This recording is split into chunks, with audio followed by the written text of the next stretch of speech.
Okay, good afternoon.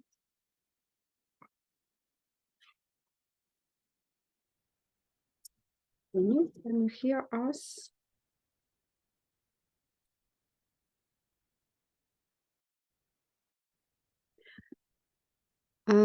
So thanks for sending your article review.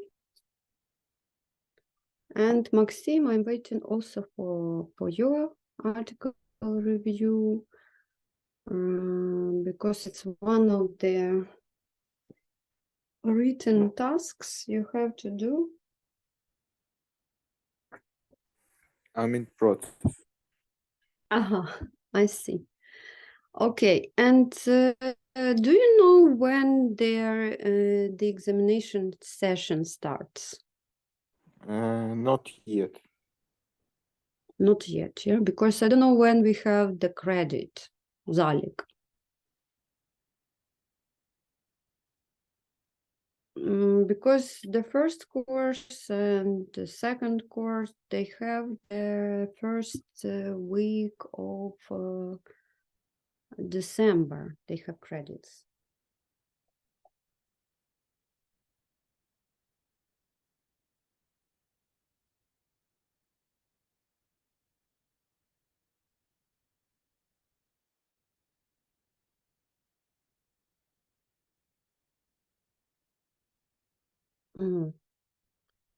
So the same, because as far as why I ask, because you start learning a month later, so that is why I'm asking, because maybe you've got some information about the timetable of and the schedule of your examination session. Mm-hmm.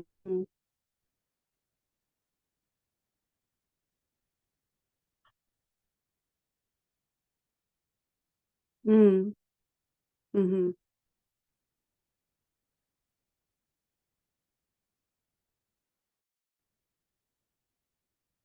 Mm-hmm. Uh-huh. Okay. If I find out, I will send you the schedule of session. Mm-hmm. Okay, thank you. Because we were also not announced yet about the beginning of the session, just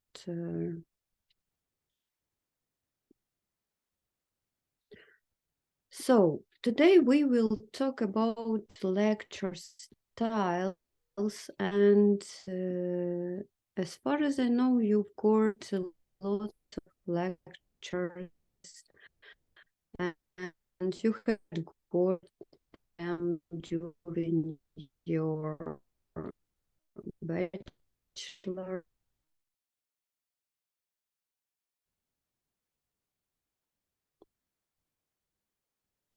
Mm. About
So Denise, as far as I understand, you've got a bad internet connection, right?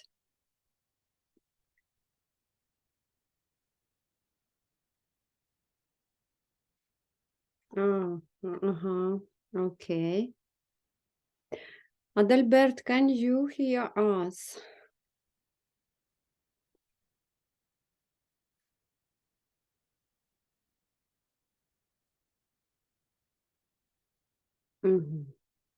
So Denise, can you share, if it's possible, your opinion, which lecture style among those which are proposed is the most effective for you, for perception, the material? Reading style, conversational style, or interactive?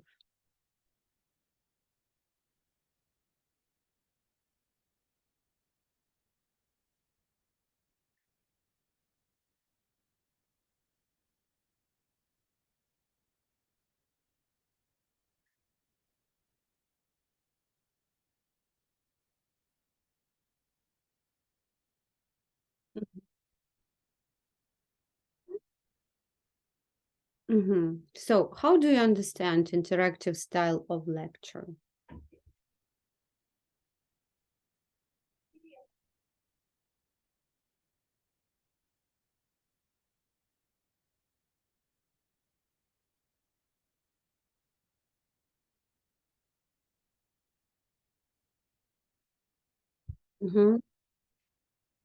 Okay.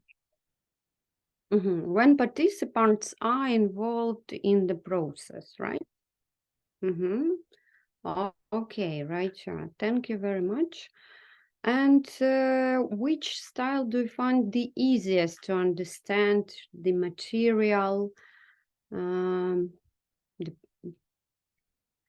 information? Which is the easiest one? Also interactive or conversational or reading style to understand the material? Maxim, what do you think? I think the interactive style is the most effective to understand the material, because you not just listen and not just discuss the subject, but you see it on your own, face to face. Okay, and Adalbert again tries to join. So Adalbert, as far as I understand, you also use your mobile internet, right? No, I don't use my mobile internet, but I'm in co-working, and it is very busy at the moment. And here are very plenty space for calls. Okay. I see. So, is it possible now to share with us your opinion which lecturing style is the most interesting for you and the most reliable for you? So, reading style, conversational, or interactive?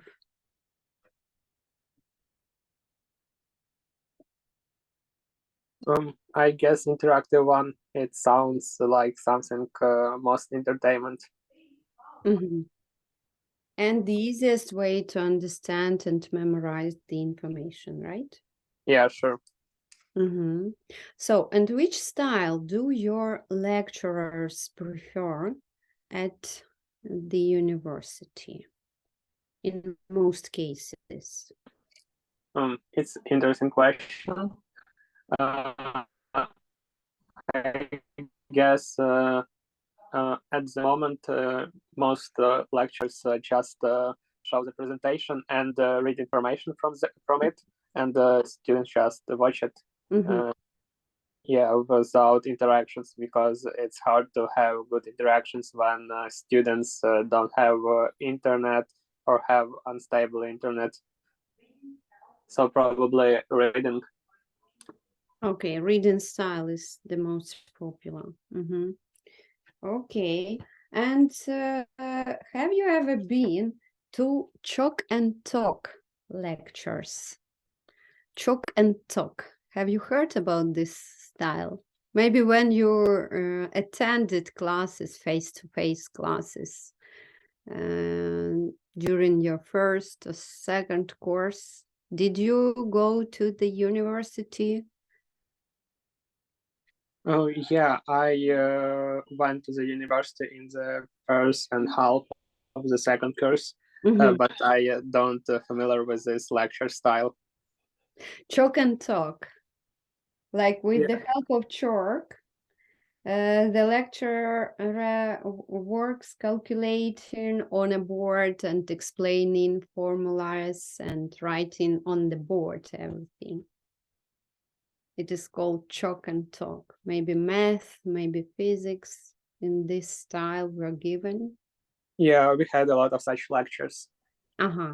So that is chalk and talk when the lecturer gives the information and simultaneously writes with the chalk on the board and the formulas, the calculations, the explanations, and so on.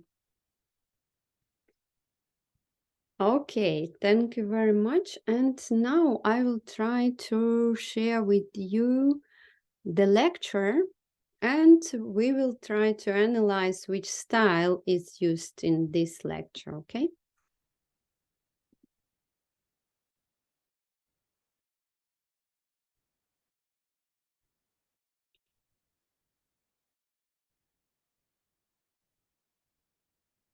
Can you see the screen now?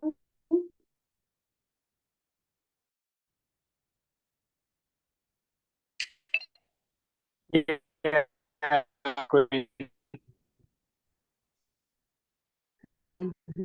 Okay.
Electrical equipment we have today. He was very poor when he was born. He was a blacksmith's son, and he worked as a bookbinder's apprentice, and at night he went home and read books.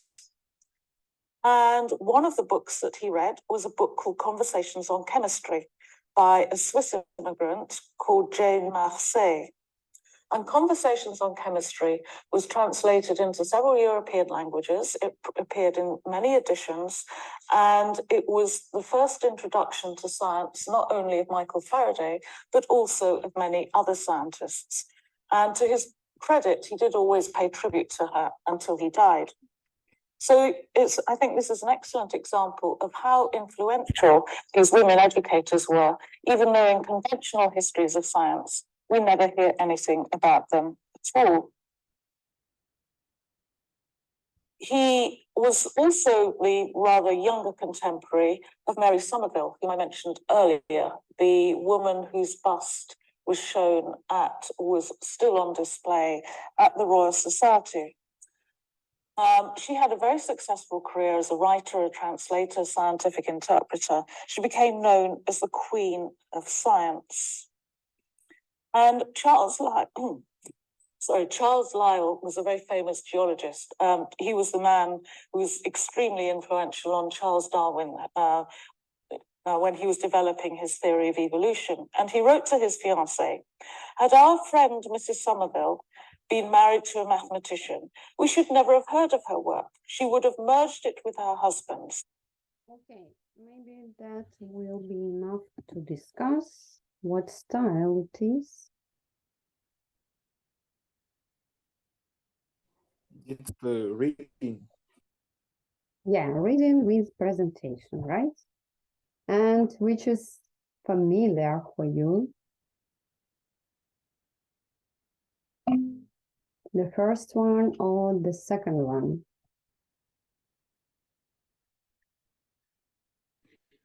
The first one is more interesting.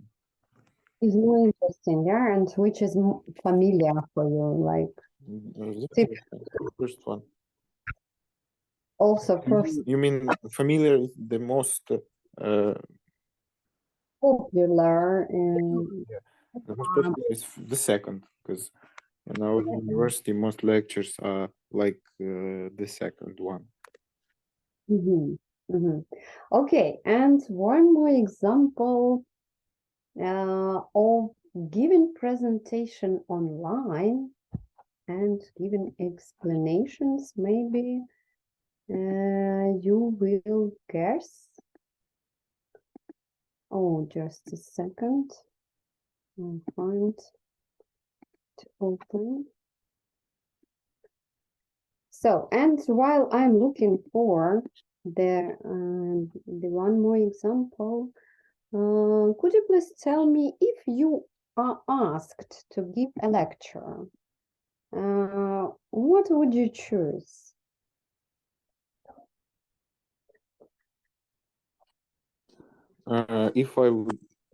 If I'm asked to make a lecture, I would choose the reading style and in combination with the conversation style. Reading and conversational, yeah? Yeah. So it depends what topic of lecture is. Maybe it would be more interesting to make the entertainment lecture. You know, Interactive, yeah, like interactive. For example, for kids, it's more interesting and effective to make the interruption lecture. Interactive, yeah. Reading boring for them.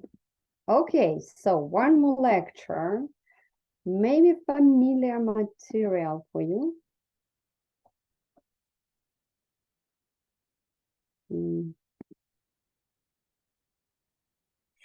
So welcome back. Now we're going to start learning about the Python language. And you can think of this as talking to Python itself. And it turns out that there is a way on most computers, whether it's a Windows computer in command line or a Macintosh or Linux box, to get Python started. And if you just run Python, it will take interactively commands that you can type. And you have to type Python at this. Chevron prompt is what we call it. But this also sort of fits in the what next. So Python is like, okay, I'm here. I can handle any Python statement you can send me. I'm ready to do whatever it is that you want to do. I don't know what to do. I need you to tell me what to do. And so you can type a series of statements in Python. And so the first statement that you might type is an assignment statement, x equals 1. And so what is going on here? Now, this assignment statement is something that often confuses people. So this style, is it familiar for you?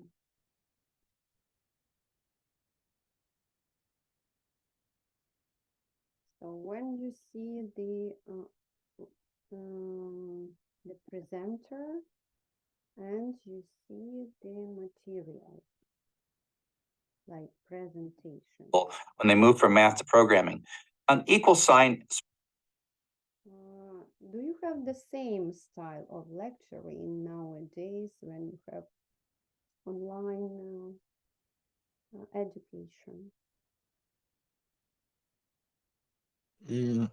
I meet such style of lecture very often while searching in the internet the information I need. For example, in YouTube or somewhere else. This is the most popular style of giving information on the internet. I need. Okay, I see. And one more. We are not limited with these three styles. We have more sub-styles, and I'll share with you the link, and you will read about more styles of lectures. And while you are reading, please take notes about subjects, maybe when you were given such styles of lectures during your education at the university, okay? So read and take notes of maybe subjects you met these styles, okay? So I shared the link in our chat box, and I consider I'll give you 10 minutes to read and take notes, okay?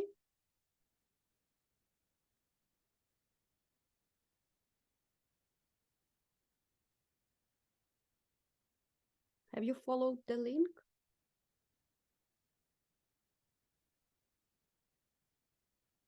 Yes? Okay.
Okay, I'm ready.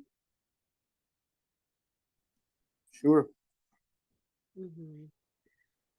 So the first one, topic list.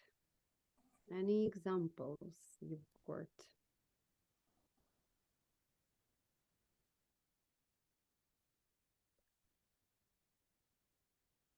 It's like a plan, right?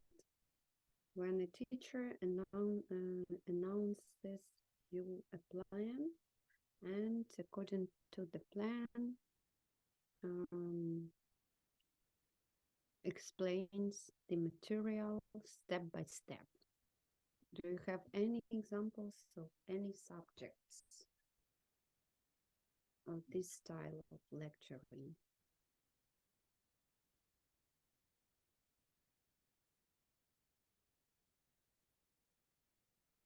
Can you give the examples?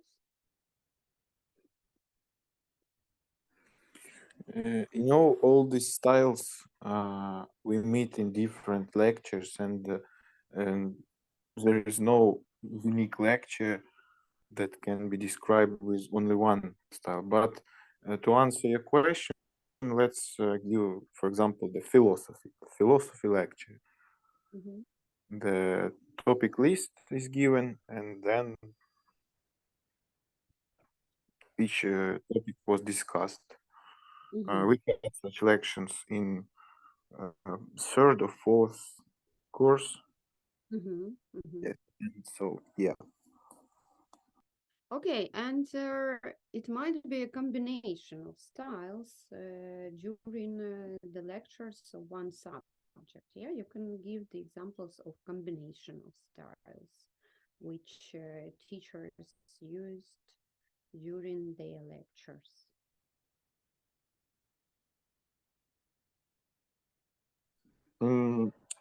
I think the most common combination of styles is in our experience in our university, the problem solution style and question answer.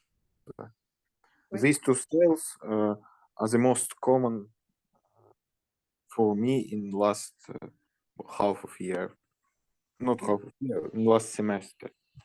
In the last semester. Yeah. And these semester lectures, if you attend them, what style most lecturers use?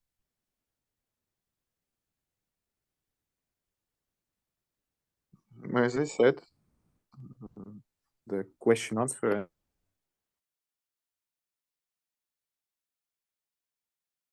What I said. Okay. You mean half of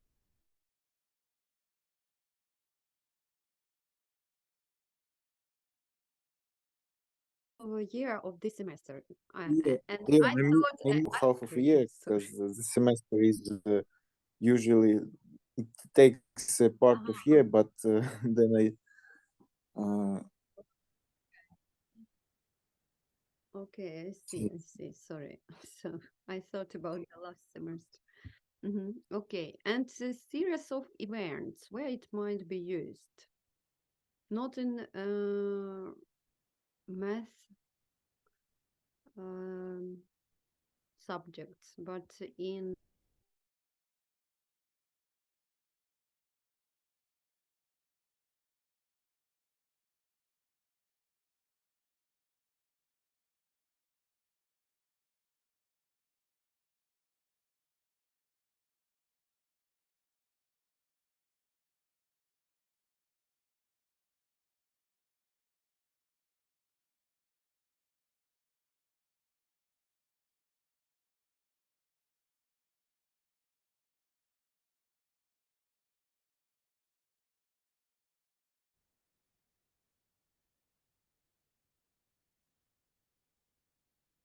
haven't met, yeah?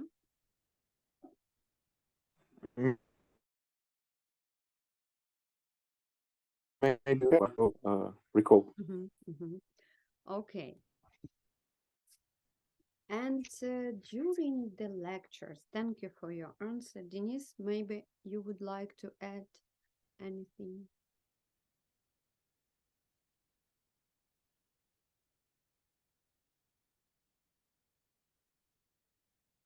Okay, we can't hear Denise, unfortunately.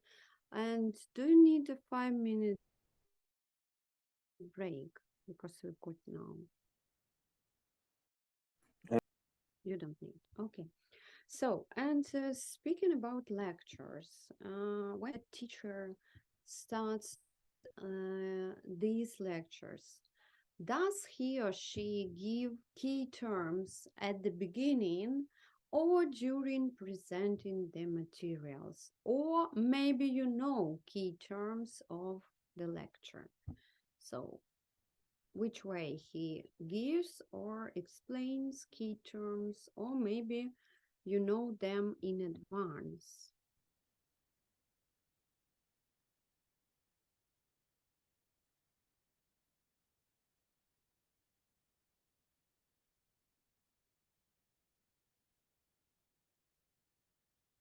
Material.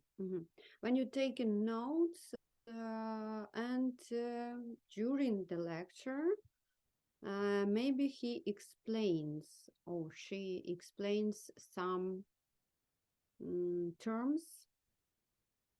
Can you ask the question if you don't understand the term?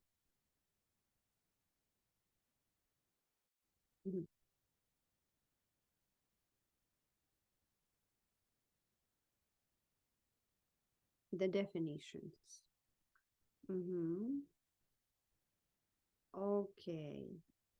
And about predicting the material, for example, showing the slide and asking what will be the question about and what will be the material about. Can you give me some suggestions about this slide, programming paragraphs?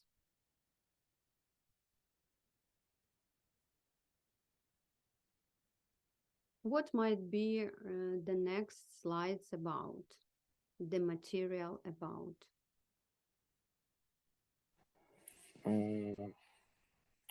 I think it could be a plan of the lecture, for example, like the bullet points of the lecture. Bullet points. And then explaining and opening each topic. Okay, and one more slide. So this one, and the question, what next? So can you give the answer to this question? What next?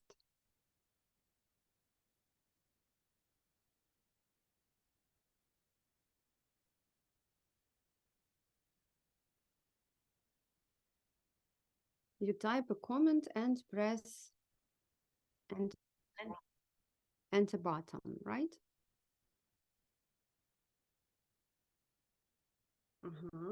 And what you will explain in this case. So I don't know, for example, I'm your student. So you give this slide and you ask what next. I have no idea. So what will you explain to me?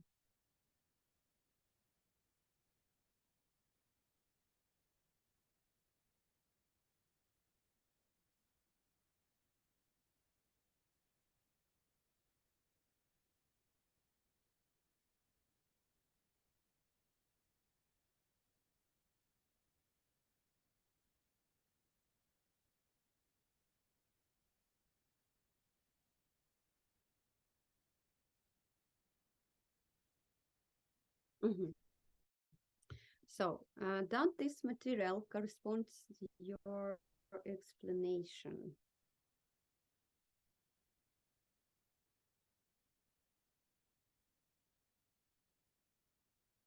Is it the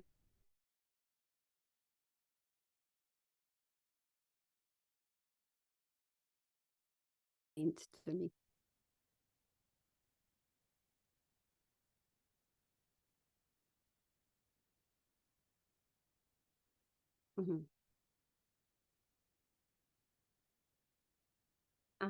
Okay. Thank you. So in this case, do you think it would be more interactive when you ask firstly suggestions of students and after that you will give the examples and explanations after their suggestions?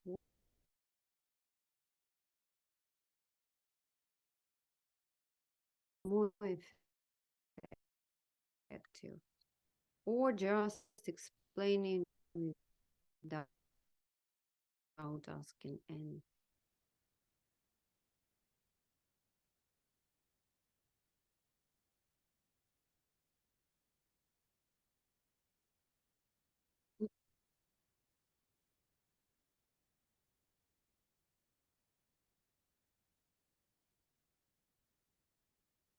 Mhm. Okay, as we thank you very much for your ideas and elements of Python. Can you see this slide? Yeah. And here are 3 bullet points. How do you think?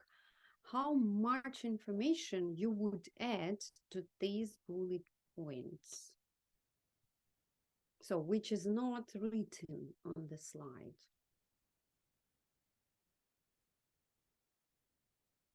How much information in percentage, for example, you would add to these bullet points?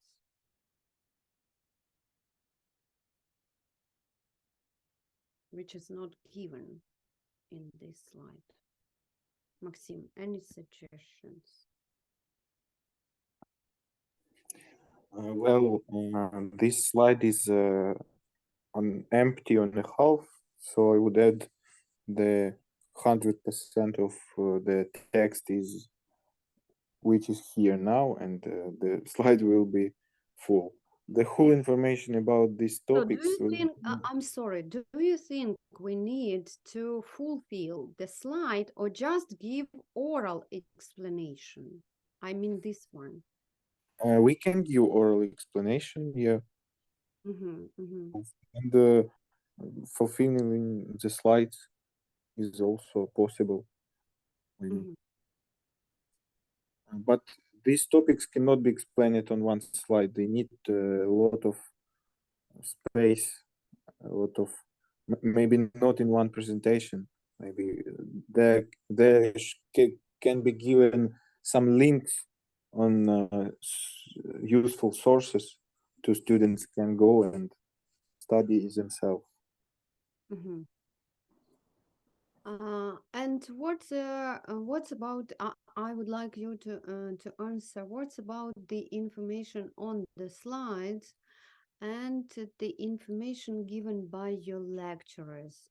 I mean, do they present the whole information on the slide, or they just give some bullet points and everything else they explain orally?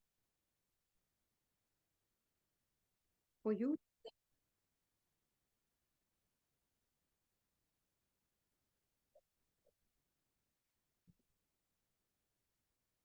I'm sorry, couldn't hear properly. Once again, sorry.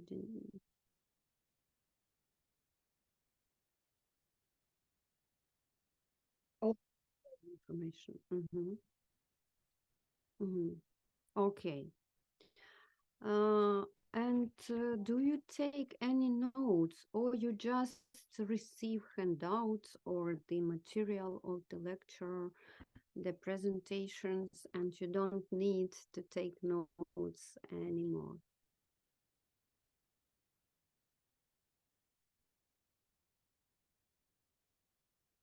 While you are listening to the lectures, do you take any notes nowadays? Or you just receive the materials? They share with their materials and lectures.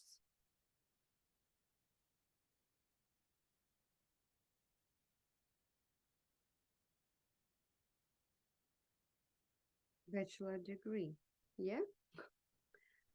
So how do you memorize the material?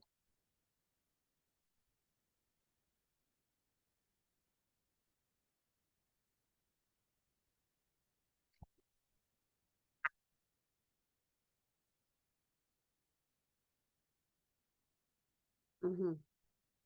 Okay, you don't take notes. And Maxim, what about you? Do you take any notes while you are listening to the lectures?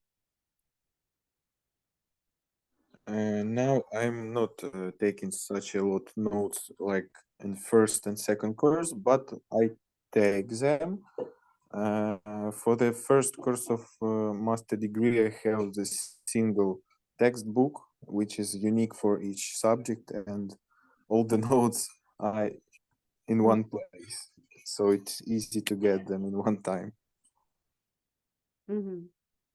But how, okay, before the exam, how to review, recall the material and to pass the exam if you don't take any notes? You just look through all the slides of the lectures, or what? What do you? I take notes, as I said, not as much as Mhm. earlier, but they take. And as Denise said, we have all the materials, almost all the materials sent to us, so Mhm. it's not a problem to refresh the material. Mhm. Okay. Okay, new way of teaching, new way of learning.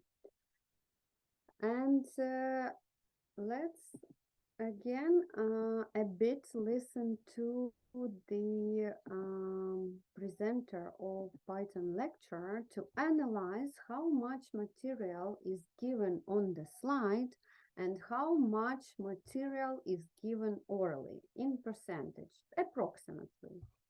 Okay. Oops, I just need to open. I forgot.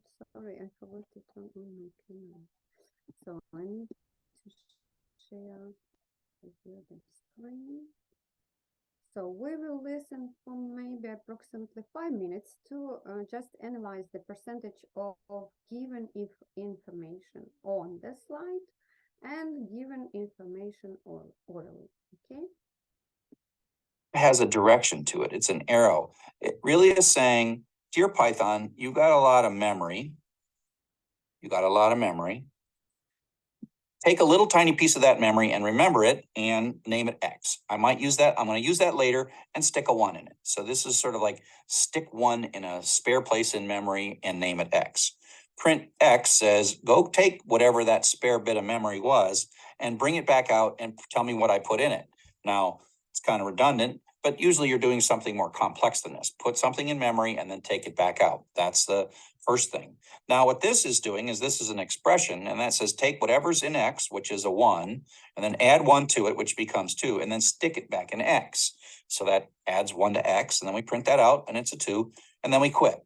Now, if you type wrong things here, you're going to get syntax errors, and Python is just going to tell you, syntax error, syntax error, syntax error, and away you go. But this is us talking to Python. So what do we say to Python? You can almost think of this as like writing an essay where you start, and if you think back, you started learning an alphabet, and then you use that alphabet to produce words, and then use the words to produce sentences, and then you combine sentences to make paragraphs, which then make a story. And we're going to do the same kind of thing. This is the program that we're ultimately going to write. And don't worry about understanding what this story does. We'll talk about this later. We're going to come back to this many times throughout the course. This is a Python story about how to count words in a file in Python. Okay, this solves that problem that I asked you to solve a little while back of what the most common word was and how many there are. And we'll come back to this several times in this course. So if we start at vocabulary, the first thing we have in every programming language is what's called reserved words. Now, what do we mean by reserved words? Well, these are words that if we use these words, we must use them to mean the thing that Python expects them to mean. Another way to put that is we can't use them elsewhere. We can't make up a variable named import. We can't make a variable named assert, because if Python sees assert, it means something very specific to Python. And if it sees if, it means something. If it sees for or pass or while, where's while? There's while. These mean things. The best way to think about this is Python is kind of like a dog. And if you're talking to a dog and you say, hey, dog, its hearing is like blah, blah, blah, blah, blah, blah, doesn't care anything. And then you say, hey there, Spot, what do you think of the weather today? Do you really like, sunsets, or do you like rain better? And the dog is like, blah, blah, blah, blah, blah, blah. And then you say something like, do you think it's time to go for a walk? And the dog goes like, walk, got it. And the dog has been listening to you all along. Most of it is blah, blah, blah, blah, blah. But walk is a reserved word for a dog. Okay. Food, treat. Those are reserved words for dogs. Most of stuff, you can say anything you want to a dog and they're very good listeners, right? But when you say a reserved word for a dog and you say walk and you don't deliver, then that dog's going to bug you for a while. So you can think of that as Python. When Python sees global or from or for, it's like, whoa, that's a word that means a lot to Python. So you better use it the way Python expects you to use it. Sentences are lines. And so when we write a program, we're writing a text file, and we put a line and another line and another line. Each one of these is like a separate line, and we've got to get them right. And then we construct a paragraph out of a series of lines. And so in this particular example, we have another assignment statement that's sticking the number 2 into the variable x, retrieving that 2 back in, adding 2 to it, and sticking that sum back into x. Print is function to be printed out. So we're using operators. This plus is what's called an operator. The equal sign is what's called an operator. This print is actually a function. This is a parameter being passed into the function. So there's a whole series of different kind of syntaxes that we use to produce the lines that we have to produce. Okay, would you please tell me how much information is given on the slides and how much information is given orally in percentage?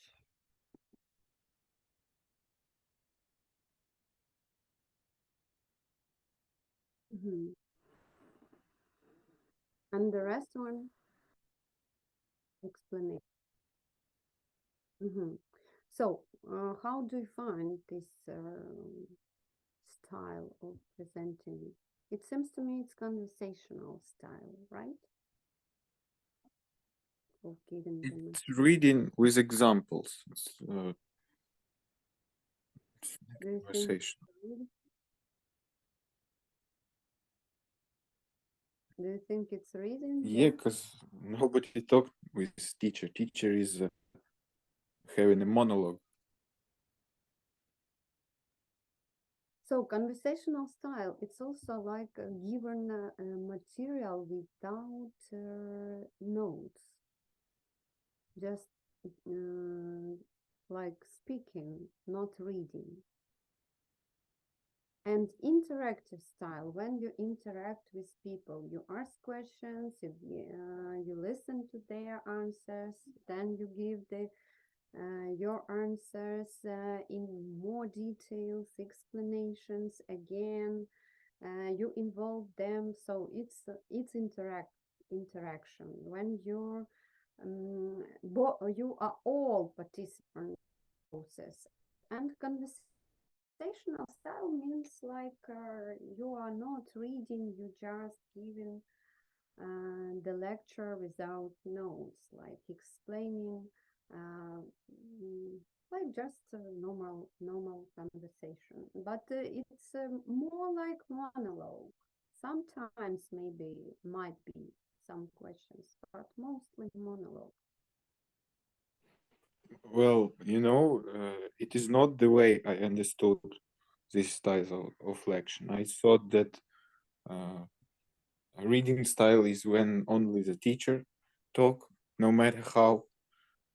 And the conversational is when the students give the answers or examples or just speaking is not only teacher is speaking, but students also speaking. And entertaining style is when students try to do something, not just talking.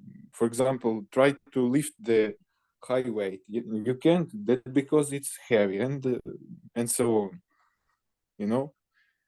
But you explain it more better than I thought. So okay, I agree with you. So I've got some notes of look. I've got some notes about different styles. So can you see this box? So reading style, yeah, it's formal. It's like scientific language. It's a serious relationship with audience. Like lecturer is very important person, like professor, well known. Then lecturers reads aloud from a script, yeah, and uses slides. Like we saw the example lady presented, yeah, the lecture. Uses well-formed sentences, few hesitations, fluent delivery. And what about conversational style? It's more friendlier, open relationship with audience, like even personal examples. They are not so formal.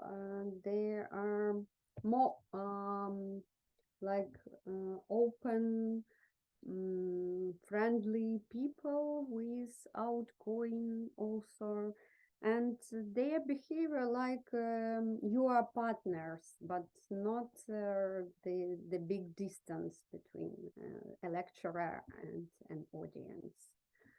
Lecturer might use notes, but a bit.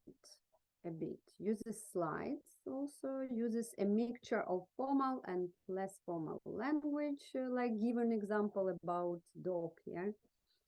And some hesitations when speaking, because of course, if you don't read the information, you might forget something. And what about interactive style?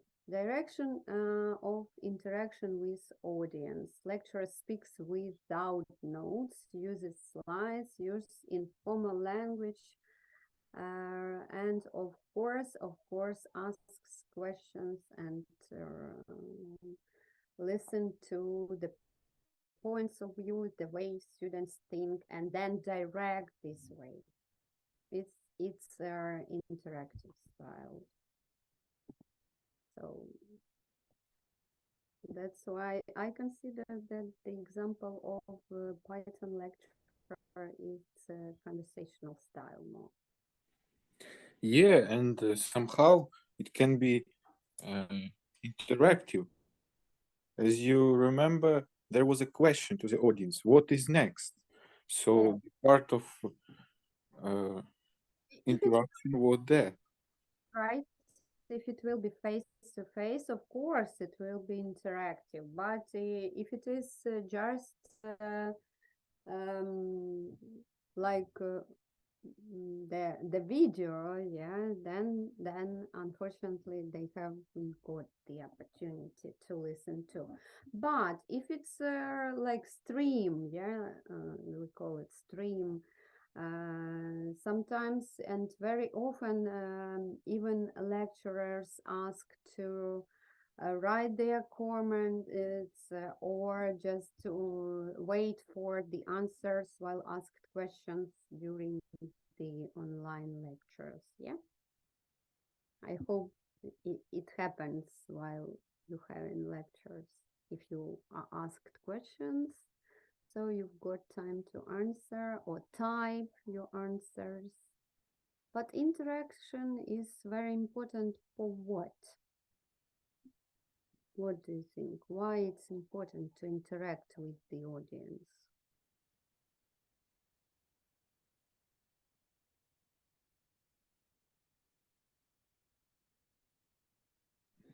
Why is it To keep in touch with audience, to Yes. keep their attention on. Yes, to keep attention and motivation, and also it's important to check whether they are listening or not. Yeah, what they are doing and how they perceive the material. Once I was told by students that they were very upset during the lesson, and I asked what happened, and they told me, we will have test next lesson because when the teacher gave us material, he asked whether we have questions, and we said no. And he was angry with us, and he said that the next lesson will be the test about this material, and more material we have to learn on our own. So why was it? Why was this situation? Why did it happen? Because they didn't listen to him, right? And that is why he considered if they haven't got any questions, it means they were not involved in the process and they are not interested in the information he gave. So that is why he decided to make them listen more thoroughly. Yes?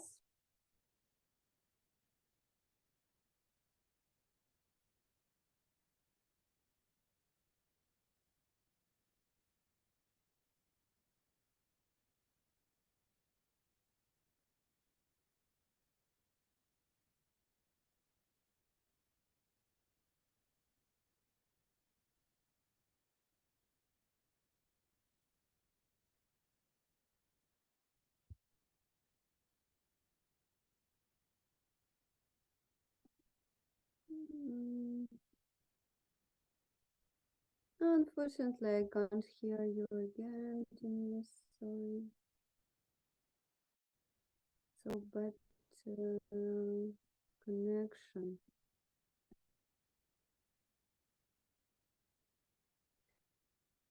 Okay, and one more question. Unexpected. Do you love math? Mathematics? Yes. Yes, I do.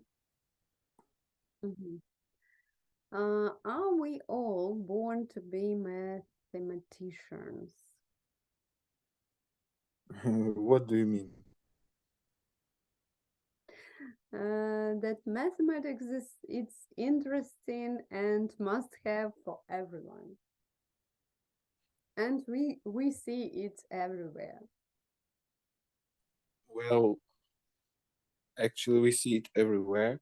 Also, I heard many times that doing the math is really useful for our brain. We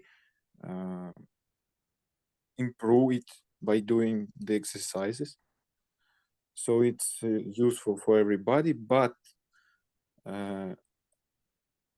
we are all born to be mathematics. I do not agree with statement because, for example, not everybody has a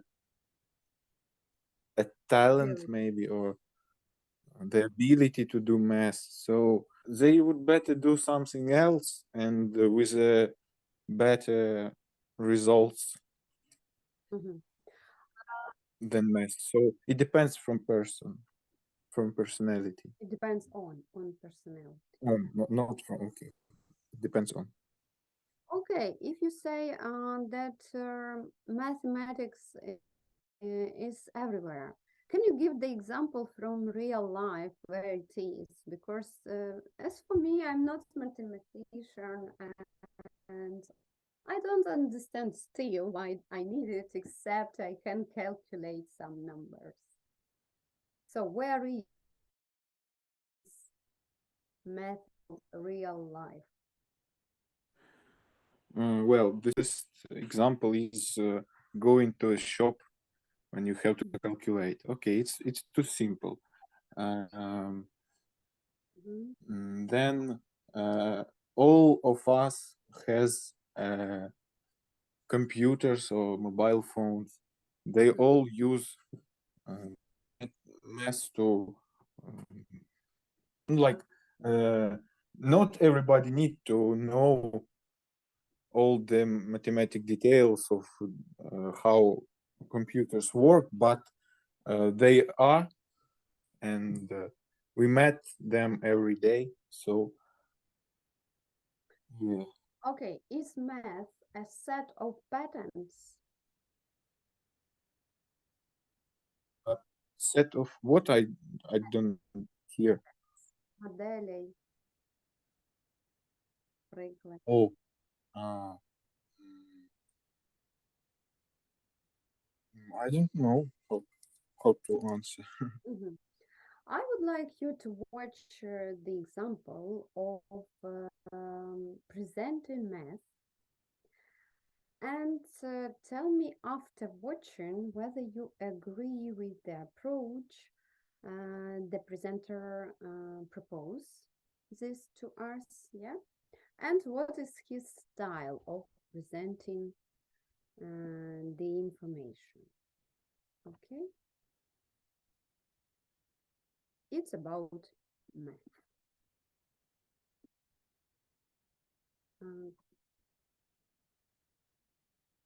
Need to share.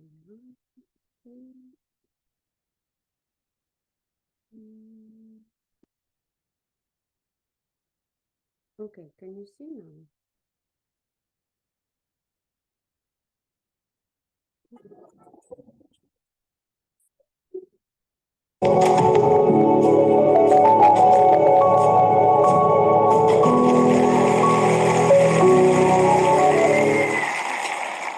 I love mathematics.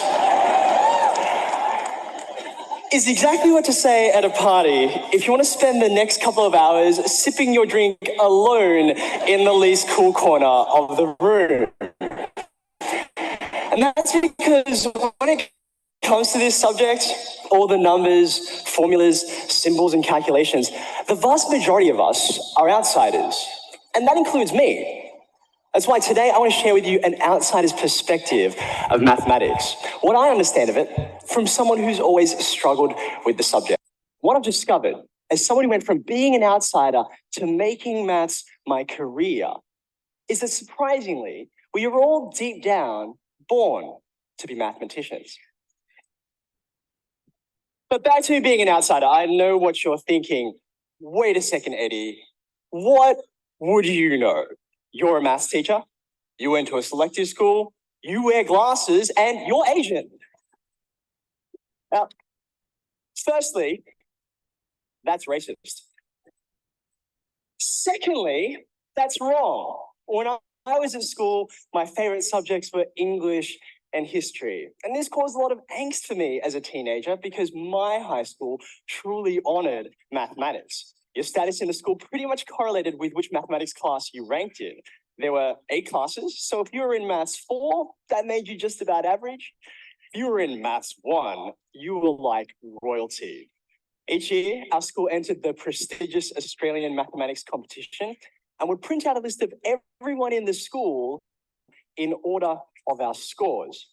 Students who received prizes and high distinctions were pinned up at the start of a long corridor, far, far away from the dark and shameful place where my name appeared. Maths was not really my thing. Stories, characters, narratives, this is where I was at home. And that's why I raised my sails and set course to become an English and history teacher. But a chance encounter at Sydney University altered my life forever.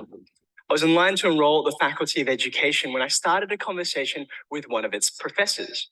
He noticed that while my academic life had been dominated by humanities, I had actually attempted some high-level maths at school. And what he saw was not that I had a problem with maths, but that I had persevered with maths. And he knew something I didn't, that there was a critical shortage of mathematics educators in Australian schools, a shortage that remains to this day. So he encouraged me to change my teaching area to mathematics. Now, for me, becoming a teacher wasn't about my love for a particular subject. It was about having a personal impact on the lives of young people. I'd seen firsthand at school what a lasting and positive difference a great teacher can make. I wanted to do that for someone, and it didn't matter to me what subject I did it in. If there was an acute need in mathematics, then it made sense for me to go there.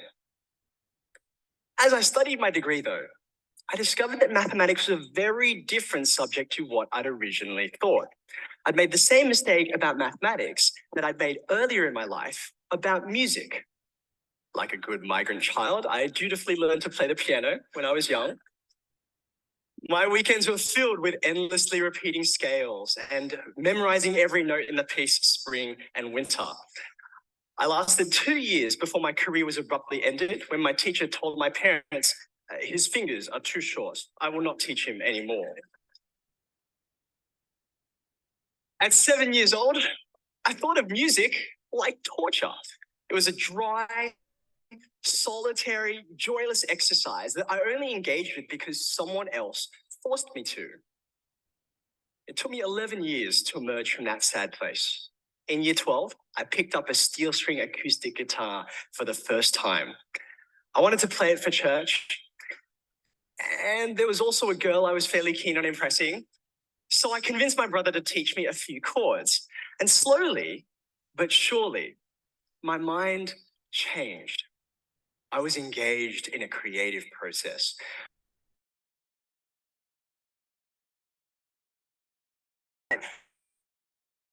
Rhythm pulsing through my body as we brought our sounds together. I'd been surrounded by a musical ocean my entire life, and for the first time, I realized I could swim in it. I went through an almost identical experience when it came to mathematics. I used to believe that maths was about rote learning inscrutable formulas to solve abstract problems that didn't mean anything to me. But at university, I began to see that mathematics is immensely practical and even beautiful. But it's not just about finding answers, but also about learning to ask the right questions.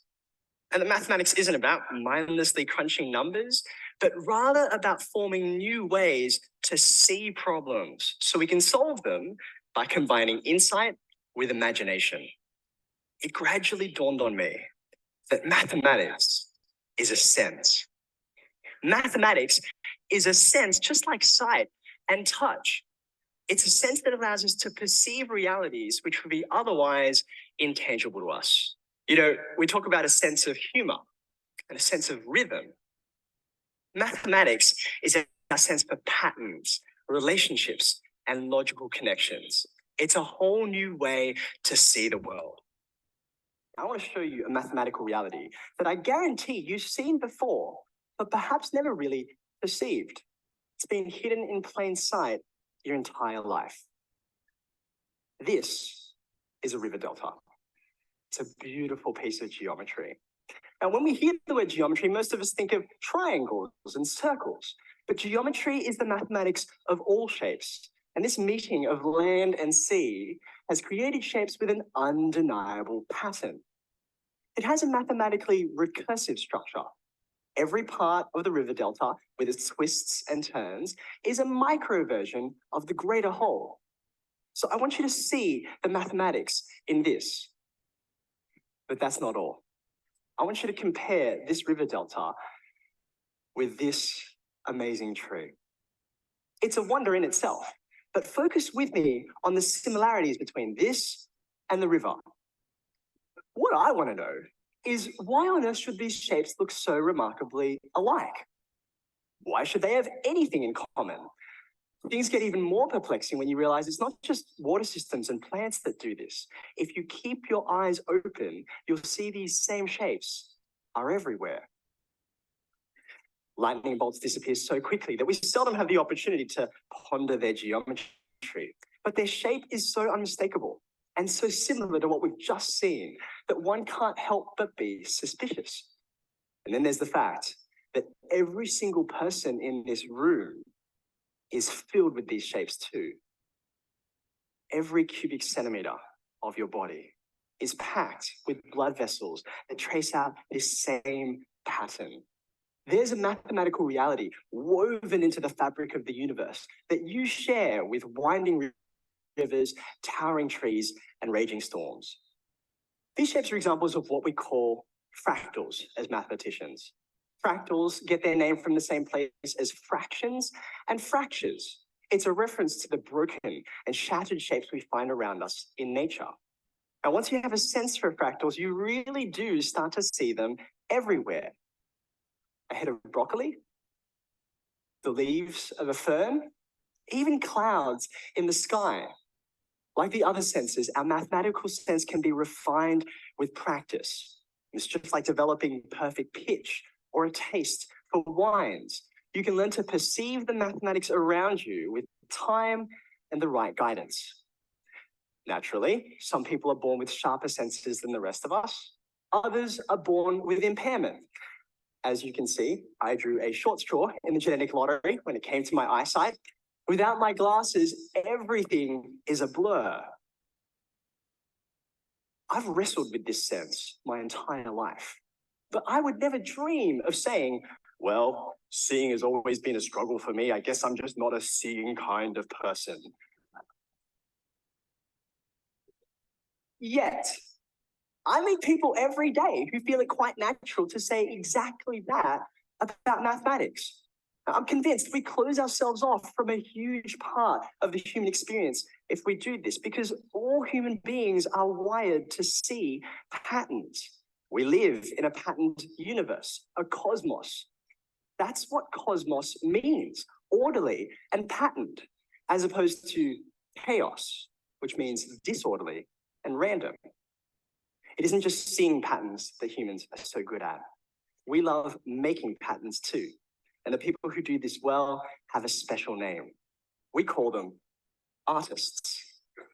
Musicians, sculptors, painters, cinematographers, they're all pattern creators. Music was once described as the joy that people feel when they are counting but don't know it. Some of the most striking examples of mathematical patterns are in Islamic art and design. An aversion to depicting humans and animals led to a rich history of intricate tile arrangements and geometric forms. And the aesthetic side of mathematical patterns like these brings us back to nature itself. For instance, flowers are a universal symbol of beauty. Every culture around the planet and throughout history has regarded them as objects of wonder. And one aspect of their beauty is that they exhibit a special kind of symmetry. Flowers grow organically from a center that expands outwards in the shape of a spiral. And this creates what we call rotational symmetry.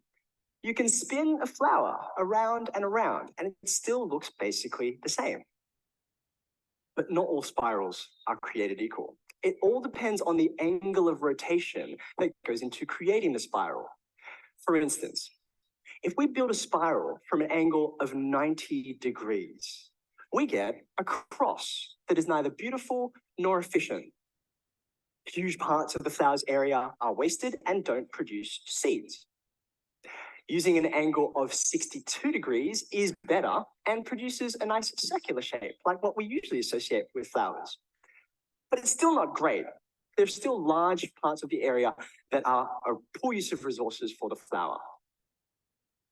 However, if we use 137.5 degrees, we get this beautiful pattern.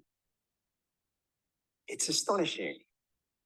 And it is exactly the kind of pattern used by that most majestic of flowers, the sunflower. Now, 137.5 degrees might seem pretty random, but it actually emerges out of a special number that we call the golden ratio.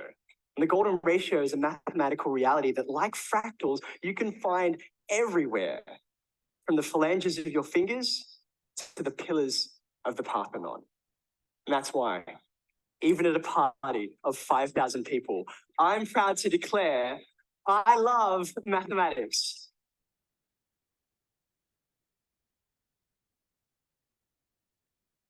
Okay, how do you like his style of presenting, and whether you agree with the way of presenting the material, the approach he uses, comparing mathematical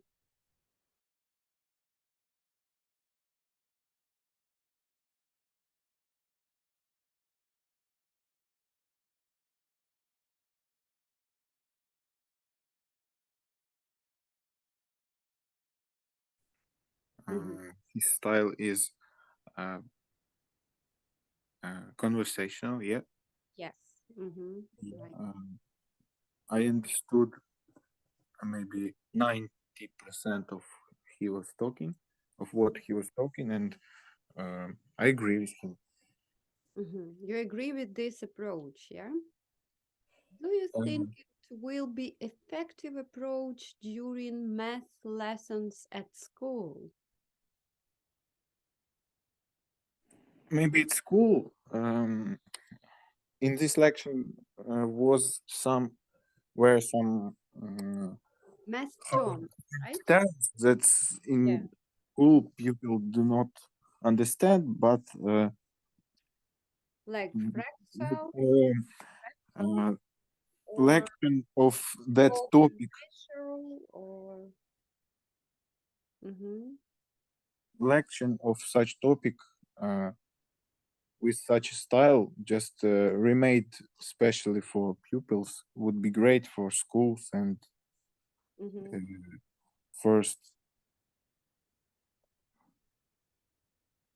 Okay. How to say, we say high school, middle school, and Yeah, yeah. primary school. Oh, Yeah. yeah, primary school.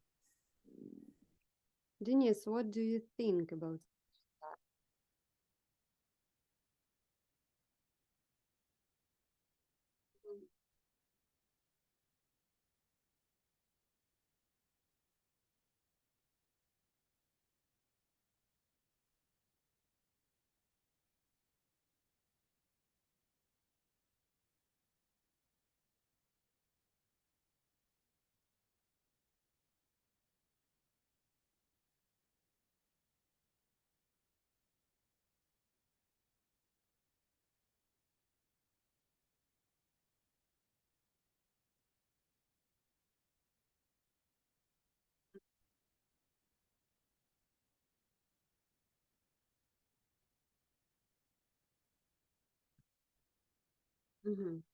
Okay. So, but in the whole, the approach to introduce math and to show its necessity and to show the connection with the real world is good one or not? Good one. Okay, thank you very much. I think that's it for lecture style. And to sum up, the most effective way of giving the lecture for you, Denise, is interactive. And for you, Maxim? Conversation. Conversational. Okay, thank you. And we have the previous week, yeah, we had one lesson, and I asked you pardon because I had the entrance exam at 2 p.m. so that is why I couldn't conduct more lesson. But today I will ask you, for those who are not ready with their article review, to do during the 1 more hour to do this review and to send for me, because we have only 3 weeks left before the credit. Okay, so Denise has already sent, so thank you very much. And Maxim, I will ask also you to read the article, to analyze and to write critical review, you know, to maybe some points you disagree or need deeper research according to your opinion. And I propose, by the way, Denise, where did you find the article?